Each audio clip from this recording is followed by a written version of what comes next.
Le 1er avril dernier, le pape François, chef de l'Église catholique romaine, présentait ses excuses aux Autochtones du Canada pour les mauvais traitements qu'ils ont subis de la part de membres de l'Église catholique, à peu près 7 mois après que les évêques du Canada eux-mêmes aient présenté leurs excuses.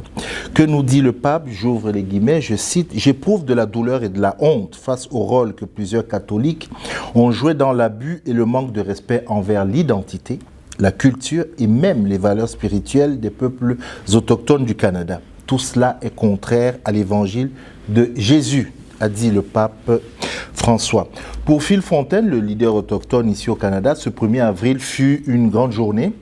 Il y a vu le fruit de la détermination de nombreuses personnes qui se sont battues pendant de nombreuses années pour obtenir justice. Mais parmi les différentes réactions obtenues, il y en a une qui a particulièrement retenu mon attention, c'est celle de Madame Cassidy Caron, qui est la présidente du Ralliement national des Métis. Elle a déclaré, je cite, « Les mots prononcés ce jour par le pape étaient nécessaires. » Oui, j'ai bien dit nécessaire.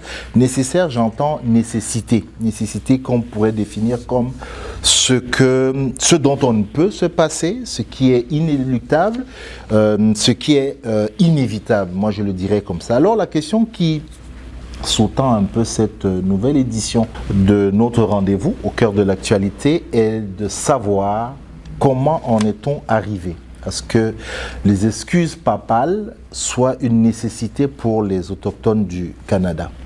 Pour nous aider à comprendre le pourquoi du comment, j'ai invité une personne qui a été une actrice de premier plan et qui, à mon avis, a joué un rôle important dans le résultat du 1er avril.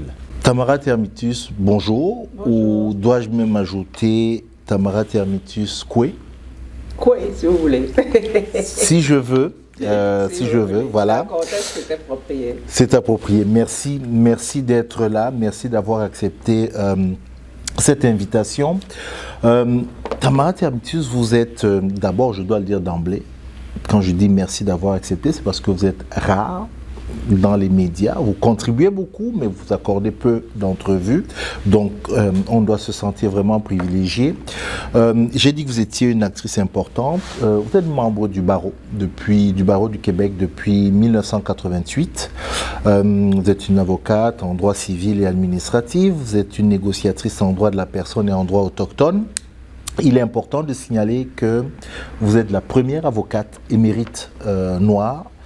Vous êtes la première avocate qui a reçu le mérite du barreau. Depuis 2020, vous êtes chercheur invité au Centre sur les droits de la personne et du pluralisme juridique de McGill, au McGill Center for Human Rights and Legal Pluralism. Vous êtes consultante sur les questions de discrimination, racisme, droits de la personne et gouvernance. Je vous rassure, je ne vais pas vous lire le livre que constitue sa biographie, mais juste un peu. 2017-2018, vous avez été présidente de la Commission des droits de la personne et des droits de la jeunesse, la CDP-DJ. Mais de 2003 à 2017, et c'est peut-être ce qui retient le plus encore une fois mon attention et ce pourquoi je suis heureux de vous avoir. Vous avez été au ministère de la Justice du Canada dans son démembrement, j'appelle ça le bureau régional du Québec, particulièrement au bureau de la résolution des questions des pensionnats indiens. J'ai dit tantôt que vous étiez une actrice importante de ce dossier. Vous avez été chef du cabinet du sous-ministre, directrice politique et planification stratégique. Aujourd'hui, Tamara Termitus, on veut parler de ces excuses aux Autochtones, des excuses du pape aux Autochtones. Pourquoi doit-on s'intéresser à l'histoire des Autochtones au Canada? L'histoire des Autochtones, c'est l'histoire des Canadiens, c'est notre histoire, c'est l'histoire aussi du territoire. Je pense que quand vous parlez des excuses papales, vous avez mentionné le nom de Phil Fontaine. Il faut se rappeler que Phil Fontaine, en 90, c'est le premier qui a dénoncé les abus sexuels qui existaient, mais plutôt qui ont prévalu au sein des pensionnats indiens. Alors, vous pourrez voir, il y a une entrevue à CBC dans laquelle il fait part de ces abus. Et ces abus qui sont des abus sexuels, physiques, psychologiques, mais aussi qui ont eu un impact profond sur les communautés autochtones. Quand on dit un impact profond, il faut se rappeler que la politique les objectifs, c'était on ne peut pas tuer l'Indien, mais on va tuer l'enfant autochtone pour pouvoir briser non seulement la culture, la langue, mais tout ce qui est aussi les liens familiaux. À partir du moment où on démembre des familles, puis je pense que comme communauté noire, pour la plupart d'entre nous qui sont des descendants d'esclaves, pour les Noirs qui viennent des Caraïbes, et plusieurs qui sont installés aussi au Canada, qui sont directement ou indirectement descendants d'esclaves, on comprend très bien qu'à partir du moment où on démembre des familles, qui est dans le fond le premier noyau social, on ne permet pas à la culture de se transmettre, on ne permet pas à la langue de se transmettre. Et comme on le sait, la langue, ce n'est pas seulement, puis au Québec, je pense qu'on le sait plus qu'ailleurs peut-être, d'une certaine façon, malgré que la langue est devenue politique, mais la langue, c'est qu'est-ce qui nous transmet les valeurs. C'est, par exemple, je pense aux Autochtones qui vivent dans le Nord, qui ont 57 façons différentes, il paraît, de décrire la neige. Alors que pour quelqu'un qui regarde la neige, qui n'est pas autochtone, la neige, c'est la neige. Oui. Alors, il faut donc comprendre que la langue, les mots créent des mondes. Et sans les mots, sans la culture, il n'y a pas de monde. À partir du moment où on a décidé, où des décisions politiques ont été prises, voulant que les Autochtones soient détruits pour X, Y raison, puis on peut les imaginer parce que on parle toujours de contexte colonial, mais à partir du moment où ces décisions-là ont été prises, elles ont des impacts intergénérationnels. Et quand on parle d'impact intergénérationnel, c'est la perte d'identité, mais la perte d'identité, ça ne se résume pas à ça. Des fois, quand tu n'as pas d'identité, quelle est donc la nécessité d'être sur Terre? Et on le voit, il y a énormément de suicides parce que les gens n'ont pas d'attache. Et quand tu n'as pas d'attache, puis quand il n'y a rien qui te retient et que tu n'as pas de lien avec tes communautés, bien, l'objectif de la politique est atteint. On a tué non seulement l'enfant, mais on a tué aussi l'Indien. On a tué aussi l'Indien. Au-delà, tout de suite, dès l'entame, ça se sent au-delà de l'intérêt professionnel qui est venu beaucoup plus tard, il y a un intérêt, je dirais, personnel que vous avez dans le sens où vous avez une sensibilité particulière vis-à-vis des Autochtones parce que vous êtes aussi présenté ou on vous présente comme, et ça a beaucoup marqué votre personnalité, comme la fille de cette île. Pour ceux qui écoutent peut-être seulement notre entretien, ne vous voient pas, oui, vous êtes une personne noire, une femme noire, mais qui a grandi à cette île, qu'on présente toujours comme la femme de cette île. Parlez-moi, qui ne connaît pas, qui n'est jamais à cette île, c'est quoi? Et pourquoi ça vous a tant, je dirais quoi, marqué? Ben, je veux dire, on va commencer l'histoire. Puis je pense que dans cette histoire, il y a plusieurs histoires. Puis moi, je trouve fondamental, comme l'histoire, pour moi, c'est fondamental. Ne pas connaître son histoire, c'est ne pas connaître ses racines. Et ça, c'est un... Puis on reviendra plus tard parce que je vais répondre à votre question, mais je veux quand même qu'on revienne sur cette notion qu'on appelle l'histoire. Parce que je vous ferai une citation, moi aussi, je vais profiter pour faire une citation. Allons-y. On va être à la guerre. Ouais, allons-y. Non, moi j'en ai fini. Revenons à nos moutons. Alors, mes parents sont arrivés de cette île après avoir fait un séjour en Afrique, au Tchad, en 1967. Et c'est le travail qui nous a amenés à cette île. Mon père a trouvé un emploi de professeur à cette île. J'ai été élevée avec les Autochtones. Puis il faut dire que ça a été quand même assez court comme expérience, et je m'explique. Donc, on était à cette île, on est arrivé en 67. En 70, j'ai commencé... Vous êtes en train de me faire divulguer mon âge, mais que voulez-vous? La vie est ainsi faite. Allons-y. Donc, j'étais arrivée... Dès le primaire, dans les années 70, j'ai fréquenté l'école primaire, l'école primaire qui s'appelait l'école Weber. Et on était dans des classes qu'on appelait à ce moment-là des classes ouvertes. Donc, on avait... Les classes ouvertes, c'était des locaux qu'on ouvrait. Donc, au lieu d'être 20 étudiants ou 20 élèves, parce que ça, on est des élèves, 20 élèves dans une classe, on était 80 élèves dans une classe. Donc, je n'ai pas besoin de vous expliquer la cacophonie qui pouvait exister dans de telles classes avec des enfants de bas âge. Rapidement, bon, on va le laisser passer. C'est qui? Ah, c'est quelqu'un qui dit bonjour. OK.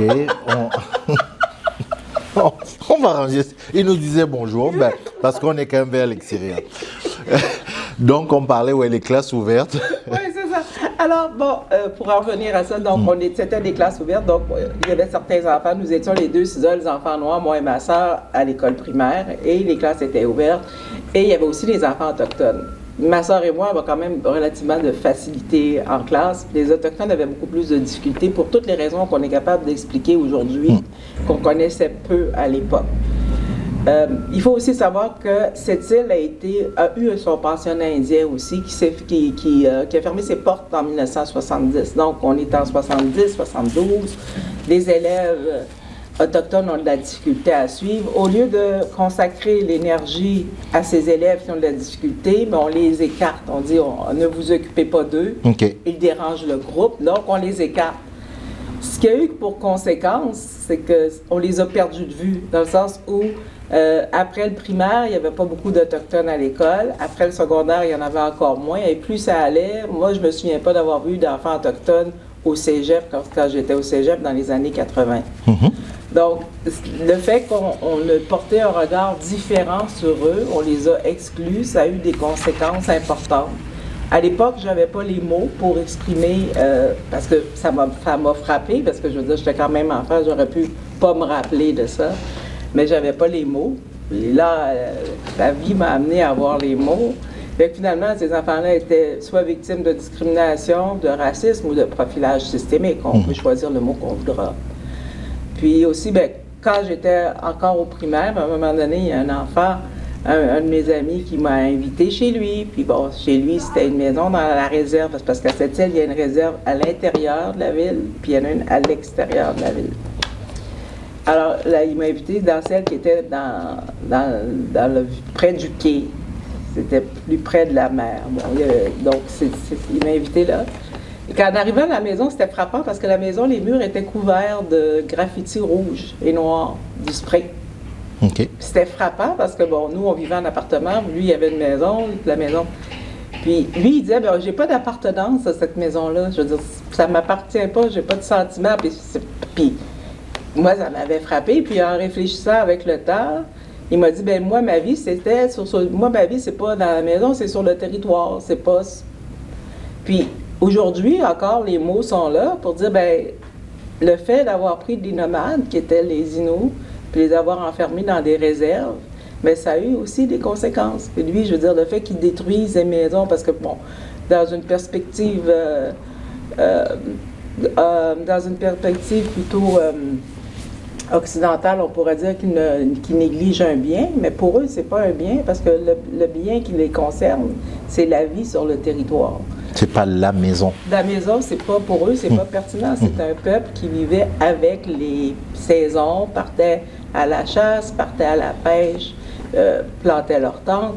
Donc pour lui, qui faisait partie probablement des premières générations qui étaient pris dans des réserves, il n'y avait pas de sentiment d'appartenance. Donc, on voit très bien que la politique gouvernementale qui faisait que les gens avaient des propriétés payées par le gouvernement dans les réserves n'était pas adaptée à la façon, comme en anglais, il emploie le mot « world view », c'est-à-dire la façon dont ils voyaient le monde et la façon dont le monde était construit pour eux. Donc, ces éléments-là, sont restés enfouis en moi. Je ne savais pas ce que la vie allait faire avec ces éléments-là. Puis il y a aussi, en relisant mes notes, puis en relisant des choses, c'est que moi je fais partie, je suis haïtienne, comme vous avez dit que je suis une femme noire, mais moi je suis née en Haïti. Et en Haïti, les châtiments corporels sont quelque chose qui est quand même assez utilisé. Donc, mon père, quand je rouspétais ou encore quand je faisais valoir mon opinion de façon trop radicale pour lui, j'avais le droit à des corrections physiques. Et ces corrections physiques-là, c'est sûr que quand je les ai vécues enfant, c'était quelque chose de scandaleux et même de très difficile. Mais c'est drôle, la vie, hein? ces corrections-là ont fait que j'ai été capable de comprendre la douleur des Autochtones qui avaient été battus. Moi, j'ai pas vécu de sévices sexuels. J'ai vécu toutes sortes de sévices, mais pas sexuels. Mais le fait d'avoir été un enfant qui avait eu des punitions corporelles m'a permis aussi de comprendre certains,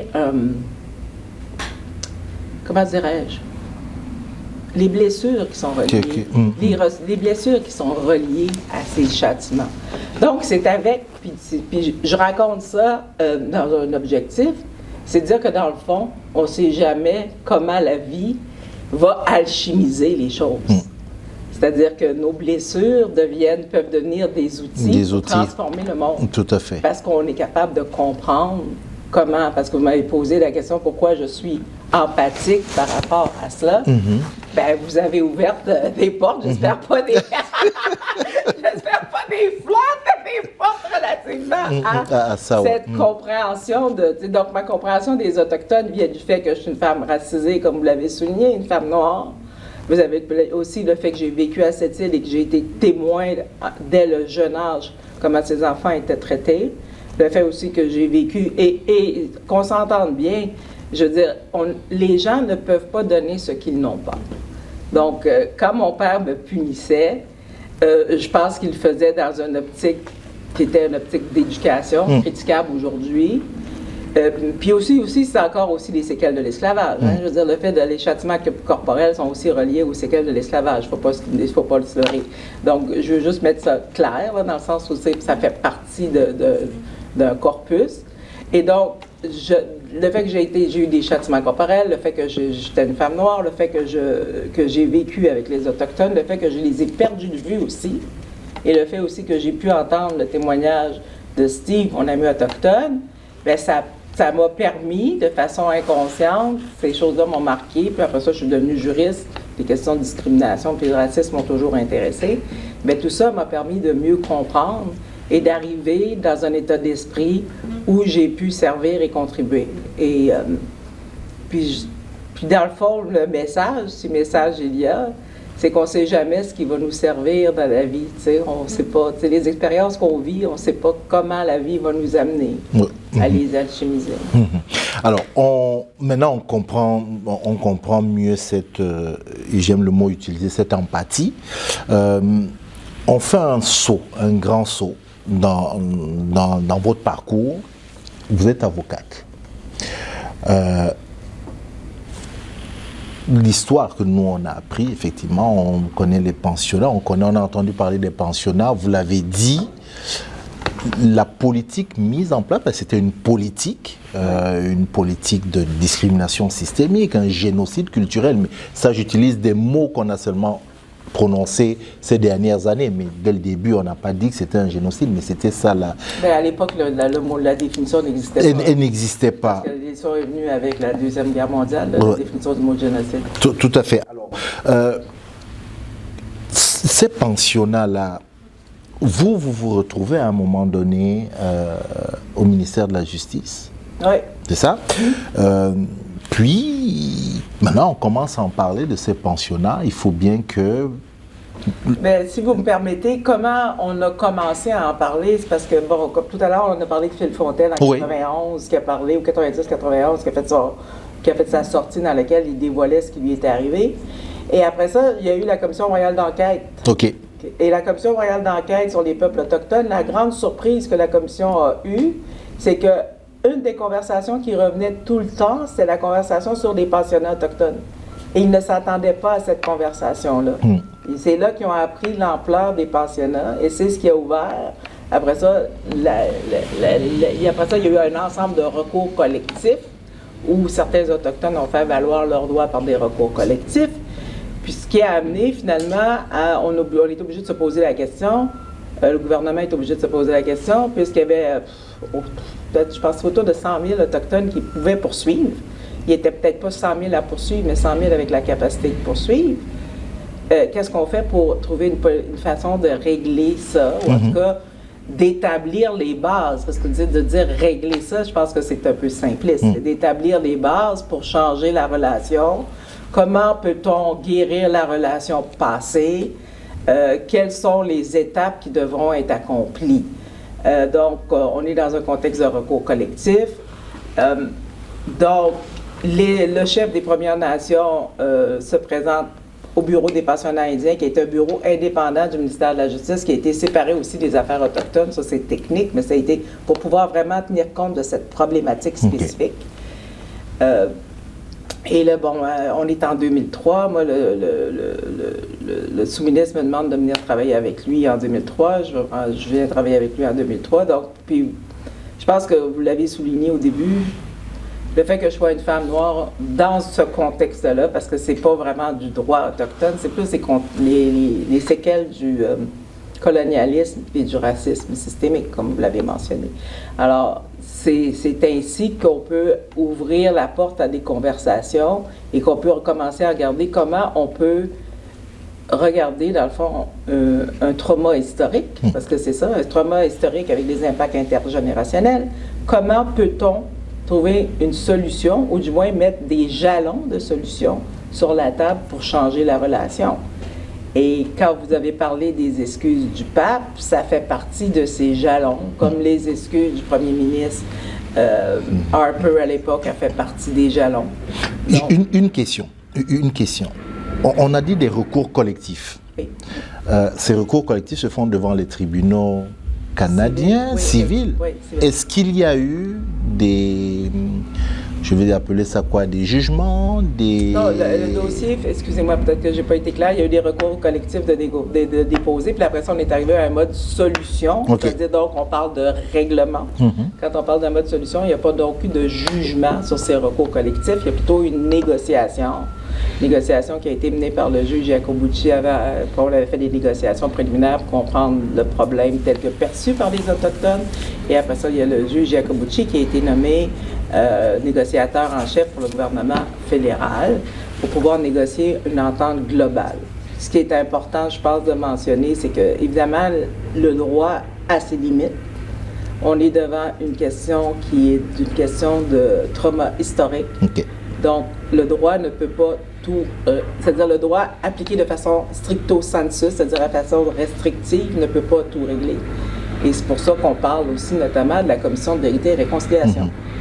Commission qui est un élément qui était fondamental pour les Autochtones, parce que c'est cette clé qui permet de parler de ce qui s'est passé, mais d'ouvrir aussi une porte vers l'éducation des Canadiens pour que les Canadiens sachent ce qui s'est passé, et aussi d'ouvrir une porte vers l'avenir. Le Canada est régi par le common law, je vais appeler ça quoi, le droit civil, common law.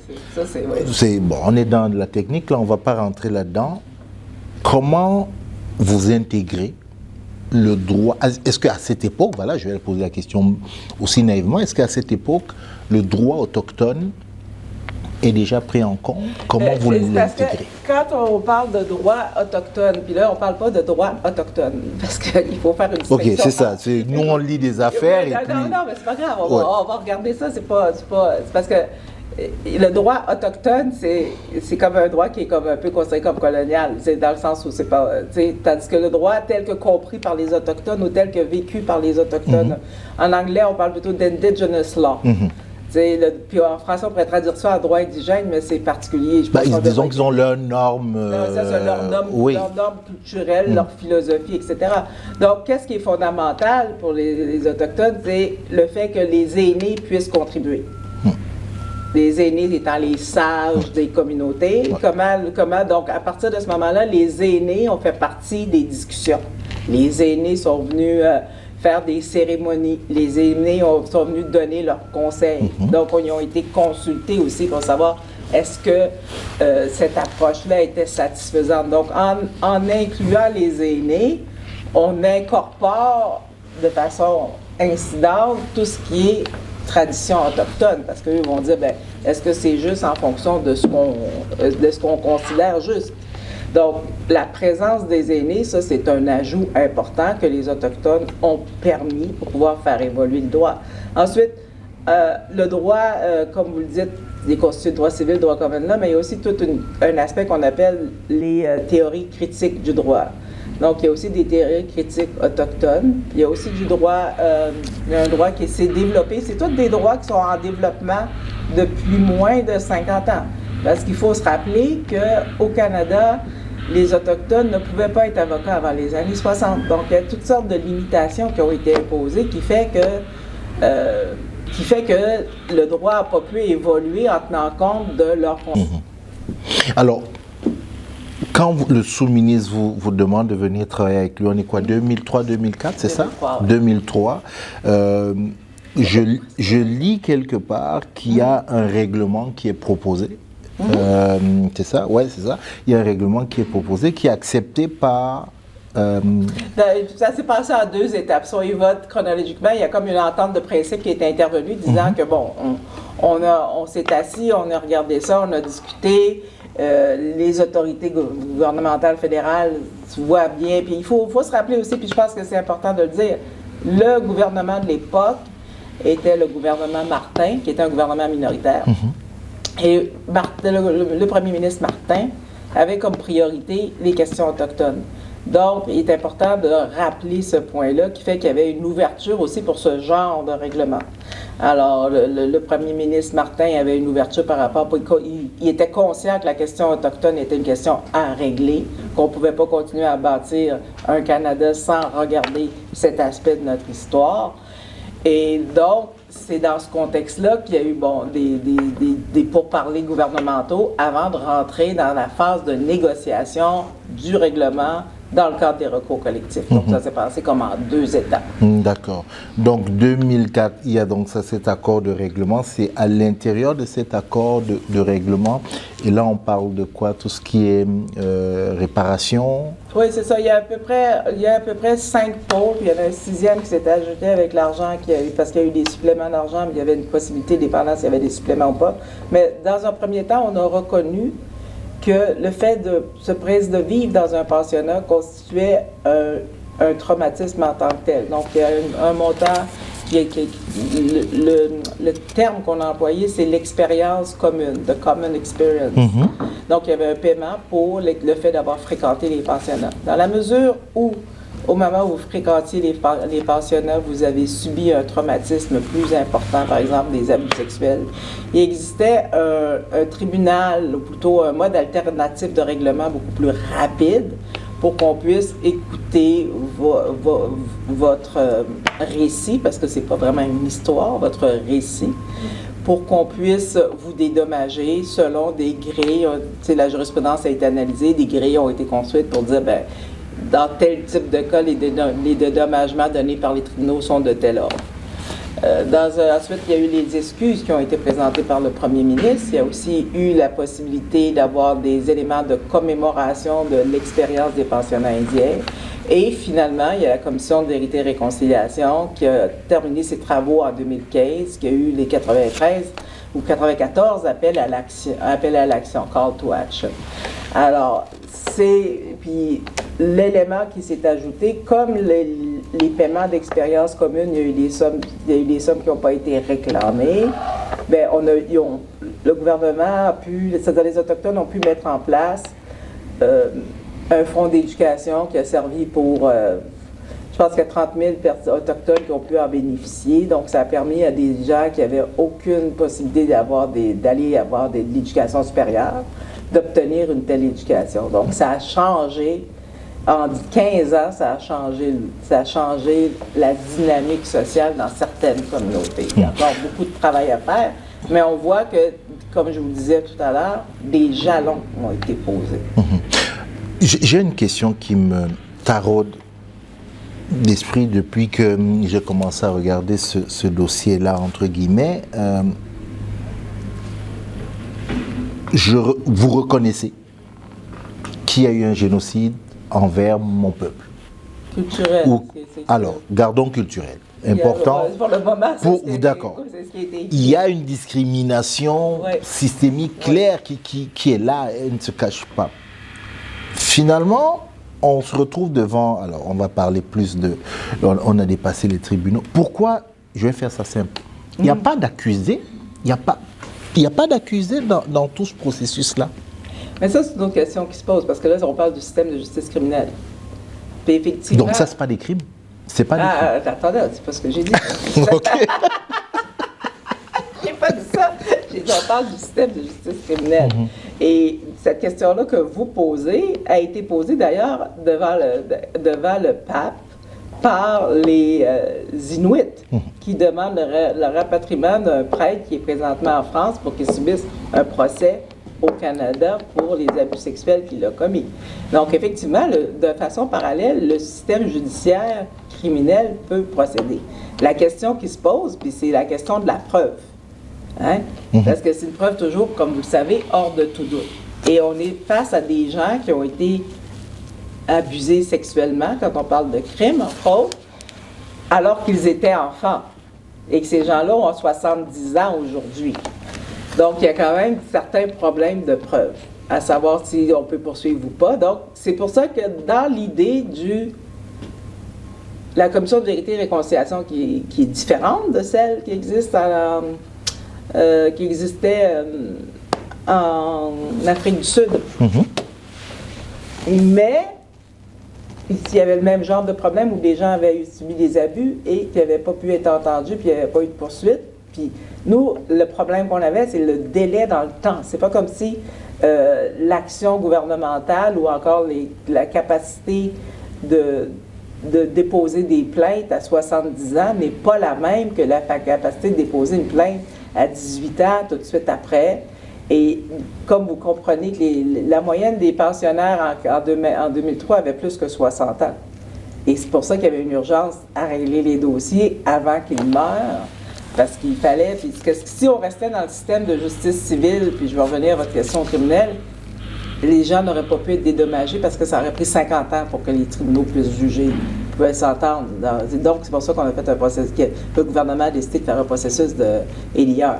Mais pour ce qui est de la question des crimes, effectivement, c'est une question qui reste ouverte dans la mesure où les prêtres sont en vie et dans la mesure où les individus veulent porter plainte. Effectivement, le droit criminel offre une porte. Mais il y a la question de la preuve hors de tout doute. Puis il y a des questions que ces crimes-là ont été commis contre des enfants, qui sont aussi, aujourd'hui, malheureusement, des personnes âgées. Des personnes âgées. Aujourd'hui, je fais un clin d'œil, on est au cœur de l'actualité, au jour où on se parle, on a découvert 14 on va dire, sépultures, on ne peut plus parler de corps en Saskatchewan. Est-ce que je parle à l'avocate, à l'experte, bon, on n'est pas historienne, mais je vais mélanger tout ça. Est-ce qu'on a idée de l'ampleur? Écoutez, la réponse, c'est pas moi qui va vous la donner. Selon le rapport de la Commission vérité et réconciliation, il y aurait 4000 corps qui seraient sans sépulture, d'après leur estimation. Est-ce qu'il y en a plus? Est-ce qu'il y en a moins? Je veux dire, je pense que l'avenir va nous le dire. Puis, je veux dire, il y a un travail qui a été commencé à Kamloops, on va voir qu'est-ce que ça va donner. Puis, il va falloir, ça va nous le dire. Puis, on sait, le rapport le dit, qu'il y a des enfants qui se sont sauvés, des pensionnats qui sont morts sur la route, qui sont morts. Il y a toutes sortes de choses qui sont arrivées. Puis et c'est pour ça qu'il est important d'en parler, mais pas d'en parler pour parler juste du passé, mais pour comprendre aussi la situation des Autochtones aujourd'hui. Pour être capable de dire, bien, quand on voit des Autochtones qui vivent dans des situations d'itinérance, bien, c'est pas nécessairement la personne qui est en cause, c'est un système qui est derrière. Puis il faut être, puis on revient avec le même mot, il faut être empathique envers ces gens-là. Parce que ce qu'ils ont vécu, je veux dire, j'ai parlé d'intergénérationnel, mais qu'est-ce que ça veut dire intergénérationnel? Ça veut dire que les traumas que tu as vécus, tu les répètes. Parce que tu les transmets. Et tu les transmets et tu les répètes. C'est-à-dire que tu les fais à tes enfants qui vont le faire à leurs enfants.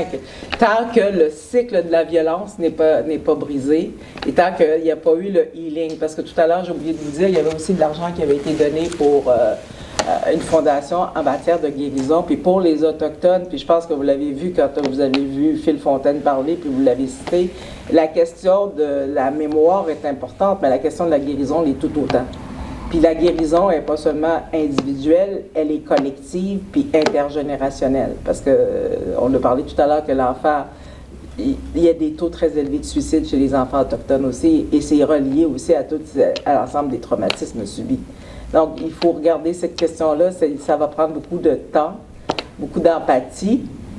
Puis le temps, on peut l'accélérer, mais il faut comprendre que, tu sais, c'est pas quelque chose qui va se régler du jour au lendemain. Puis, je veux dire, les Canadiens ont commencé à être empathiques l'été dernier, alors qu'on a parlé de Kamloops, puis qu'on a vu qu'il y avait des deux, puis je pense qu'il y a eu un autre, après Kamloops, il y en a eu 200 Kamloops, après ça, il y avait eu une autre ancienne école où on a retrouvé des corps aussi. Donc, c'est l'été dernier qu'il y a eu comme une vague d'empathie envers les Autochtones. Mais l'été dernier, ça faisait déjà 6 ans que la Commission Vérité et Réconciliation avait rendu son rapport. Donc, quand on parle de la sensibilisation des Canadiens, bien, ça commence. Tu sais, dans le fond, pour moi, puis je vais employer un anglicisme, le MeToo a commencé à courir en 2021. L'Église, les évêques, je ne sais pas comment on appelle leur ensemble, là, les évêques du Canada, voilà, la conférence des évêques du Canada a demandé des excuses au mois de septembre de 2021. Là, le pape François a présenté ses excuses il y a quelques jours, là, au début du mois. Ouais. Au début du mois d'avril. Ça y est, c'est bon, on tourne la page? Non, je veux dire, d'ailleurs, dans ses excuses, il parle d'action. Ouais. Donc, lesquelles venir au Canada? Non, mais il y a plus que il y a d'autres actions aussi. L'Église doit payer certains montants, puis l'Église doit aussi. Tu sais, dans le fond, quand on fait une faute, il y a une question les excuses doivent être acceptées. Bon, je pense que les Autochtones vont accepter les excuses. En tout cas, la plupart d'entre eux, parce qu'évidemment, il y a des gens qui critiquent cet état de fait, et ça fait partie aussi. Mais les actions, je veux dire, pour l'Église catholique, pour le Canada, je pense tu sais, je veux dire, les investissements pour les communautés autochtones, puis je veux dire, il y a des communautés qui n'ont pas d'eau, là. On s'entend qu'il y a encore beaucoup de travail à faire. Tout à fait. Énormément de travail à faire. Puis l'Église catholique, bien, je veux dire, il y a toute sa question de, bon, on va voir, elle doit des sommes d'argent au gouvernement fédéral déjà qu'elle doit payer. Je veux dire, dans le sens, c'est l'entente, il y avait des montants qu'elle devait payer, qu'elle devra payer, donc ça. Puis après ça, je veux dire, ça va être au chef de l'Église de déterminer quelles sont les actions qui doivent être entreprises. Parce qu'il a bien dit qu'il allait avoir des actions, mais l'action, c'est pas seulement, comme vous dites, de se présenter pour présenter les excuses sur le territoire canadien. Je pense que les actions, puis je suis pas, c'est à eux à déterminer les actions, puis je présume qu'ils vont le faire avec les Autochtones, parce que là, ils sont en train de rebâtir leur relation, parce que c'est vraiment... C'est ça, il fallait réinstaurer la confiance. C'est ça, la guérison, rebâtir la relation, puis je veux dire, rebâtir le respect, etc., etc. Donc, il y a quand même beaucoup de travail à faire, mais je veux dire, bon, on est quand même... Le gouvernement fédéral, quand est-ce que c'était? Harper s'est excusé en 2008. L'Église s'excuse que 21, grosso modo 13 ans après. 13 ans après, donc on voit que ça progresse, mais je veux dire, il n'y a pas... Ça a progressé, on ne peut pas dire que le paysage n'a pas changé, ce serait faux. Mais il y a quand même un espace de 13 ans entre les deux excuses. Et est-ce que il y a eu ces excuses du pape au début du mois? Vous en avez été satisfaite? C'est pas à moi être satisfaite, c'est pas à moi. Non. Oui, non, c'est bien ce que vous dites de me reprendre comme ça, effectivement, ça concerne. Est-ce que d'arriver à ça, pour la personne, la professionnelle qui a pris part à ce cheminement, est-ce que je suis fière voilà, d'avoir participé, d'avoir épaulé des gens, d'avoir été un allié là-dedans, oui. Je trouve que j'ai une chance extraordinaire dans la vie. Moi, comme vous l'avez dit, je suis une petite fille de cette île. C'est extraordinaire que je me suis ramassée dans l'histoire du Canada, que ma présence ait pu, que mon regard ou que ma présence ait pu permettre que les choses évoluent. Moi, je trouve ça, en toute humilité, puis j'ai toujours dit qu'après les pensionnats, je ne sais pas ce que je pourrais faire de plus gros, parce que ça, pour moi, c'est un élément qui... La cause d'une... Je dirais pas d'une vie. La cause d'une vie. C'est une contribution importante. C'est pas ma cause. J'ai été un allié. J'ai fait entendre ma voix au moment où elle devait être entendue pour faire bouger les choses.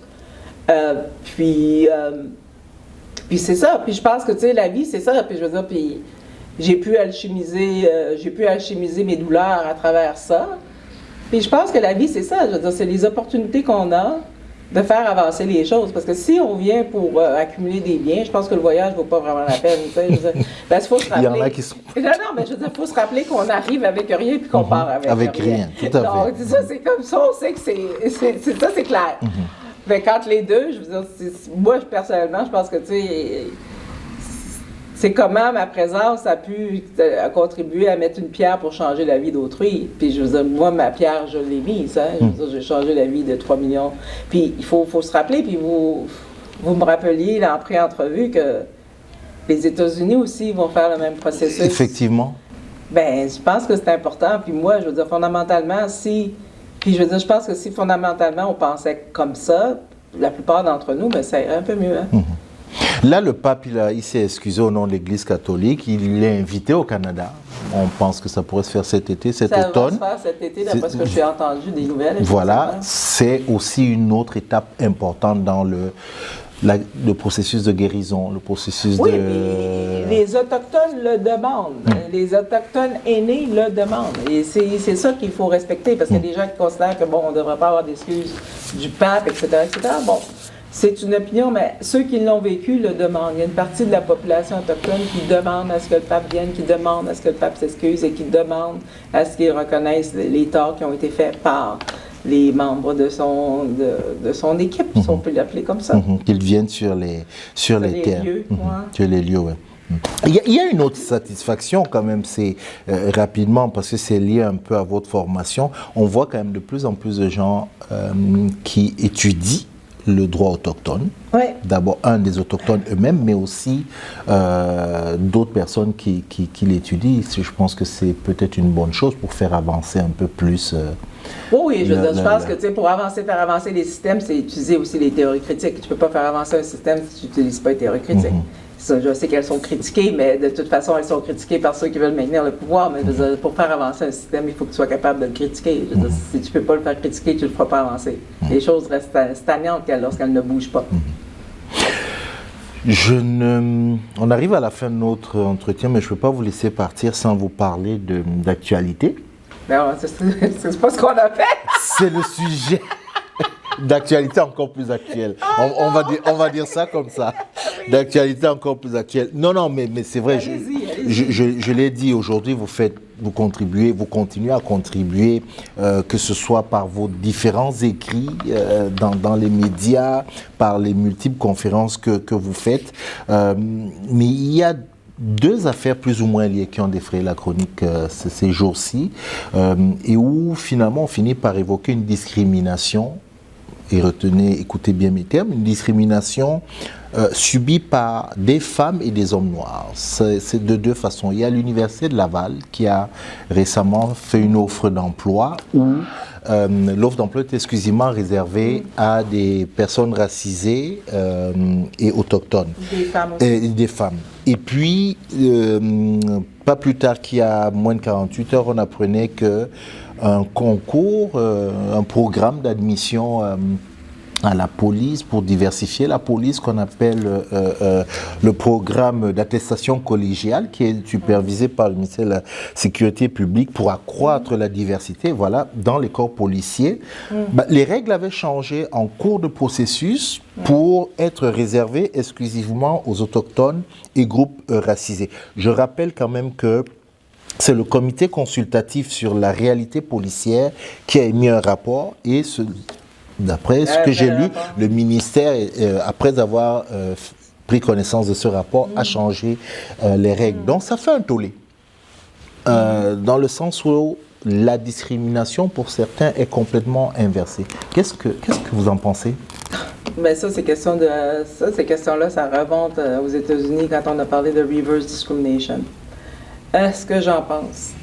Ça pourrait être un cours en soi, puisque allons-y. J'ai des conférences. Allons-y. On ne vous a pas souvent là. Que vous avez mentionné par ailleurs, il y a peut-être un problème quand on dit que le processus a été changé en cours de route. Ça, pour moi, c'est sous réserve de ce point-là, parce que bon, quelqu'un qui rentre dans un processus s'attend à ce que le processus, tu sais, que les règles restent la même tout le long. Ça, je pense que c'est une règle de base. Oui. Je veux dire, bon. Et est-ce qu'on a fermé un concours pour en ouvrir un autre, ça c'est une autre question parce qu'on peut, on peut se réajuster. La question qu'on doit se poser, c'est que la loi d'accès à l'égalité ainsi que la charte, l'article 15.2, prévoit qu'on peut faire des programmes spéciaux pour pouvoir remédier à des torts historiques. Quand on parle de torts historiques dans cette question-ci, c'est le fait que des emplois ont été donnés à un groupe particulier pendant toute une période de temps, puis qu'on a exclu certains groupes. Je pourrais prendre, pour faire simple, c'est prendre une tarte. C'est-à-dire que si on avait une tarte devant nous, puis qu'on donnait toute la tarte à un seul groupe, en discriminant les autres groupes, on pourrait dire que le processus est problématique. Et il y en a qui plaident le mérite. Il faut comprendre que le mérite, c'est une construction. On met ce qu'on veut dedans. Et on veut laisser aussi sous-entendre aussi que les minorités, les Autochtones sont sous-performants ou sous-formés, alors qu'on sait statistiquement parlant que les personnes minorisées ont... Puis il y avait une étude, il faudrait que je la retrouve, mais une étude qui était sortie, je pense, en 2003 à l'Université McGill, qui avait comparé la situation d'un homme noir diplômé universitaire versus un homme blanc avec un secondaire 5. L'homme noir avait un salaire inférieur à l'homme blanc avec un secondaire 5. Donc, c'est ces ensembles de données qu'on a, qu'on pourrait aller chercher puis faire la recherche plus à fond, qui démontrent que, bon, il y a des éléments de discrimination systémique dans une société qui dit que tout le monde est traité de façon égalitaire.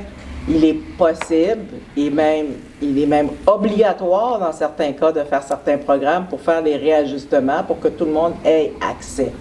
Et c'est la question d'avoir accès, parce que là, on parle de discrimination, mais on ne parle pas de privilège aussi. On parle comme si le système avait toujours fonctionné, que tout le monde avait un accès égal. Et moi, je pense qu'il faut poser la première question, est-ce que c'est vrai que tout le monde a un accès égal? Et si on arrive avec la réponse que non, c'est pas vrai, et c'est pourquoi il y a des lois qui ont été votées pour pouvoir permettre de remédier aux discriminations systémiques et aux torts historiques, bien là, on est obligé de prendre des mesures. Les mesures sont systémiques. C'est sûr qu'une mesure systémique, ça peut avoir des effets sur des individus, mais l'objectif à long terme, c'est de corriger les systèmes pour que tout le monde ait accès. Et quand on dit que... Parce qu'on dit, par exemple, que c'est injuste, mais en même temps, il faut se poser la question, injuste pour qui et comment, tu sais? Est-ce que c'est pas injuste pour tous ceux qui n'ont pas eu accès pendant 30-35 ans à des postes importants, alors qu'elles avaient les compétences, mais qu'elles ont été non considérées pour des questions de fit-in, qu'on appelle, ben, fit pas, comme ils disent. Elle fit pas, ou encore, ben, je le sens pas, je suis pas sûre que l'équipe va l'accepter, je sais pas si le client voudra faire affaire avec elle, parce qu'elle est noire, parce qu'elle est asiatique, parce qu'elle est autochtone. Et c'est ce dont il est question ici. Et je pense que c'est ça qu'on doit regarder. C'est sûr que ce sont des programmes qui ont une finalité. Dès que les choses seront corrigées, les programmes n'existeront plus. Le plus vite ça va être corrigé, le plus vite qu'il n'y aura plus ce genre de situation. Mais est-ce que ce genre de situation se produit? Ça s'est produit aux États-Unis quand ils ont fait, puis nous on ne les appelle pas comme ça, ils sont un peu différents, les programmes d'action, affirmative action. Mais en même temps, il faut se rendre compte que la réalité, quand on regarde les chiffres, je veux dire, quand on regardait les chiffres pour les policiers... 6 sur 100. Ben, alors, je veux dire, 6 sur 100... il y a des minorités visibles et ethniques, autochtones incluses, 6 sur 100. Il faut pas aussi, pour la question des femmes, il faut se rappeler que les femmes ne sont pas que blanches. Ouais. Elles sont autochtones, elles sont noires, elles sont asiatiques, elles sont minorités visibles, elles ont des handicaps. Intersectionnalité. Donc, intersectionnalité. Donc, quand on dit qu'il y a 25 de femmes, est-ce que, je ne sais pas comment le programme est conçu, mais est-ce qu'on ne veut pas aller chercher des femmes autochtones, des femmes minorités visibles, des femmes noires? Je ne le sais pas. Mais il faut se rappeler que le groupe des femmes n'est pas un groupe monolithique. C'est un groupe avec de l'intersonnalité et de la diversité aussi. Pour remédier au tort du passé, ça prend des actions, comme ça prend des excuses, comme ça prend des compensations. Puis les programmes, puis c'est la juge Abella qui avait écrit la première loi sur l'équité en matière d'emploi. Puis elle avait bien dit que c'était pour les torts historiques, pour adresser, ça c'est un mot en anglais, mais pour tenir compte des torts historiques. Et c'est ça. Puis quand on est dans une société, puis à moins qu'on décide de créer des classes d'individus ou de maintenir des classes d'individus, soyons clairs. Tout à fait. Merci pour ce moment que vous nous avez accordé. J'ai envie vraiment d'émettre un souhait, parce que je pense que ça peut édifier beaucoup de personnes, peut-être que vous y pensez déjà, votre, je dirais quoi, séjour au bureau des pensionnats indiens, le travail qui a mené à la commission. Est-ce que vous ne pensez pas le mettre par écrit dans un livre pour la postérité, pour nous? J'ai tellement de livres à écrire, là. Oui. Parce que je l'ai... Je pense que je vais avoir besoin d'une autre vie. Je l'ai dit, non, je sais que vous écrivez déjà beaucoup, vous contribuez déjà beaucoup, mais je pense que ce serait, vraiment une bonne chose. La citation que je trouve importante, puis je pense que c'est quand on a beaucoup parlé d'histoire aujourd'hui, mais que je ne suis pas historienne, je pense que ça résume un peu nos propos. L'histoire est le fruit, c'est Michel Rolf Trouillot qui a écrit ça dans son livre Silencing the Past. Okay. Parce que la commission de vérité, qu'est-ce que c'est? C'est d'arrêter que le silence du passé n'existe plus pour qu'on puisse savoir qu'est-ce qui est arrivé. Alors il dit par rapport à l'histoire et au pouvoir, l'histoire est le fruit du pouvoir, mais le pouvoir lui-même n'est jamais transparent à un point tel que son analyse devienne superflue. La marque ultime du pouvoir est son invisibilité, le défi ultime, l'exposition de ses racines. Silencing the Past de Trouillot. Le défi ultime. Alors le livre et la série, c'est Exterminate All the Brute. OK. Et le livre est disponible à la fin du mois d'avril, puis la série, je ne sais pas quand est-ce qu'elle va rentrer au Québec ou au Canada, peu importe. Mais ce qu'il dit, c'est qu'il nous explique comment le colonialisme a détruit les communautés autochtones, les communautés noires, comment elle a agi en Afrique aussi, les destructions que tout ça a créées. Et ça part d'un livre qui avait été écrit par un Européen, je pense que c'est un Suédois, je pense que c'est un Suédois, et le livre s'appelle Exterminate All the Brutes. Okay. Et je pense que, tu sais, j'ai écouté plusieurs entrevues de Gérard Trouillot, mais c'est pas ça son nom, là,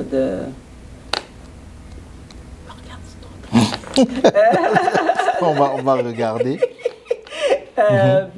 Alors, j'ai écouté plusieurs des entrevues de celui qui a fait le film en tant que tel. C'est très intéressant de voir comment il parle de l'histoire et de son continuum. Il nous explique aussi qu'après avoir fait I'm Not Your Negro, les gens sont venus le voir pour lui poser des questions pour la suite d'I'm Not Your Negro. I'm Not Your Negro, ça parlait de Baldwin. Et là, en ce moment, après ça, la suite, c'est Exterminate All the Brutes. C'est une série de 6 épisodes. Il y a un livre qui sous-tend ça, qui explique un peu l'histoire des Amériques, puis qui nous explique aussi comment les histoires des peuples autochtones puis nos histoires sont interreliées. Moi, je viens d'Haïti, je sais très bien qu'on a exterminé les Tanyos, puis on a amené les Africains en Haïti pour le sucre. Et je ne m'embarquerai pas dans l'indépendance d'Haïti, mais je veux dire, nos destins sont interreliés. Tout à fait. Ils ne sont pas les mêmes. Je veux dire, il y a la question du territoire, mais il y a quand même des communautés. Le colonialisme a eu des impacts sur nous comme sur eux.